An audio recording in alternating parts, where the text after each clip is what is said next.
Good morning all of you. তোমরা সবাই কেমন আছো? আর আমার এই চ্যানেলে আবারও আরেকটা ছোট্ট মিনি ব্লগ নিয়ে তোমাদের সঙ্গে হাজির হয়ে গেছি। আর তোমরা কেমন আছো অবশ্যই কিন্তু আমাকে কমেন্ট করে জানাবে।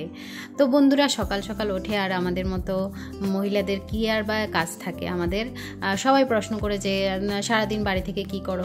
তো আমরা মেয়েরা জানি আমরা মেয়েরা কী কাজ করি। সকালবেলা উঠেই, ঘুম থেকে উঠেই সর্বপ্রথম কাজ আমাদের বিছানাপত্র গোছানি, সেগুলো তো গুছিয়ে করতে হবে, সেগুলোর জন্য তো টাইমের দরকার। তো কখন যে সকালবেলা উঠলেই টাইম যে চলে যায় বলতেই পারি না। তো সকাল সকাল উঠে আমি আবার বিছানাপত্রগুলো ঠিকঠাক করে নিচ্ছি, ঘরটা গুছিয়ে, ঘরটা ঝাড়টার দিয়ে তারপর যাব ওই ঘরে। তো এর মধ্যে তোমাদের সঙ্গে এই ছোট্ট সকালবেলা রুটিনটা আমি একটু শেয়ার করছি। দেখতেই পাচ্ছ আমি ঘর দোর গুছগাছ করে তারপরে ঘরটা একটু ঝাড় দিয়ে নিচ্ছি। আর আজকে আর ঘরটা মোছা হবে না, কারণ আমার অনেকটা লেট হয়ে গেছে আজকে সকালে উঠতে। তো ভাবছি আজকে ঝাড়টা দিয়ে তারপরে গিয়ে স্নান টানটা সেরে তারপরে যাই রান্না টান্নার কাজে। যদি যাই তাহলে যাবো, আর নয়তো বা ছোটো ভাইয়ের বউ তারা আছে, তারা রান্না টান্নাটা করে নেবে। এমনিতে আজকে আমার অনেকটা দেরি হয়ে গেছে। তো তোমরা দেখতে থাকো আর অবশ্যই জানিও আমার ব্লগগুলো তোমাদের কেমন লাগে, আর আমার চ্যানেলে কারা কারা তোমরা নতুন আছো অবশ্যই কিন্তু কমেন্ট করে জানাবে। আর সত্যি কথা বন্ধুরা, তোমরা যদি আমাকে সাপোর্ট না করো তাহলে আমি কোনোভাবেই আমার লক্ষ্যে পৌঁছাতে পারবো না। আমি চাই তোমরা সকলে আমাকে অনেকটা সাপোর্ট করো, অনেকটা ভালোবাসা দাও, বিনিময়ে যাতে আমি একটু এই স্ট্রাগলের লাইফ থেকে বেরিয়ে আসতে পারি। তো আমি আর আমার ঘরে দেখানোর মতো কিছুই নেই, আমার ছোট্ট একটা সংসার, আমার মেয়ে আর আমার সংসার। তো সামনেই তো মেয়ের ফাইনাল এক্সাম, তো ওর জন্য তোমরা আশীর্বাদ করো যেন এক্সামটা ভালোভাবে দিতে পারে আর পরীক্ষাতে যেন ভালো আনসার করতে পারে। তো বন্ধুরা, আজকের ছোট্ট এই ব্লগটা কেমন লেগেছে অবশ্যই কিন্তু তোমরা জানাবে। কে কোথা থেকে দেখছো সেটাও কমেন্ট করে জানাবে।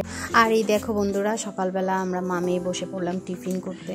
তো আজকে আমার রেফ্রেশটা শেষ হয়ে গেছে, যার কারণে সকালবেলা আমার রেফ্রেশটা নেওয়া হয়নি, তাই আজকে আমি একটু চা নিয়ে নিয়েছি। আর ঐশী যদিও চা পছন্দ করে না, তো আমার তো অনেকটা চায়ের হ্যাবিট ছিল। তো যেহেতু আমি এখন ডায়েটে আছি, আমি পুরোপুরি চাটা একদম খাওয়া বন্ধ করে দিয়েছিলাম। তো আজ 2 দিন হলো আমার রেফ্রেশটা শেষ হয়ে গেছে, যার কারণে আমার সকালবেলা চাটা না খেলে আমার মাথাটা ভীষণ ধরে যায়, আর সেই জন্যই একটু চা আমি খেয়ে নিলাম। আর এদিকে ঐশীকেও একটু হালকা একটু চা দিয়েছি আজকে।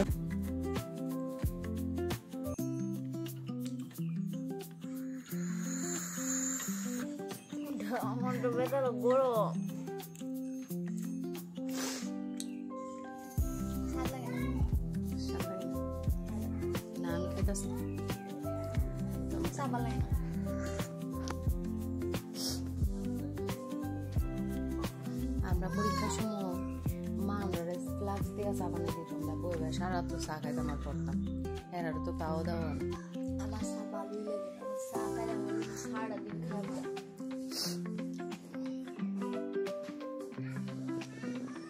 হচ্ছে আমার ছোট্ট একটা বাগান, যেটা কিনা আমি এখন নতুন শুরু করেছি। আর এই গাছটাতে একটা ফুল ধরেছে, দেখো কত সুন্দর।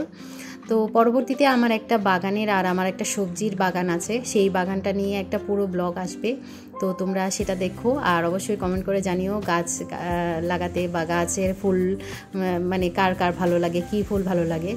তো আজকের মতো এই ছোট্ট ব্লগটা থেকে এখনই বিদায় নিচ্ছি।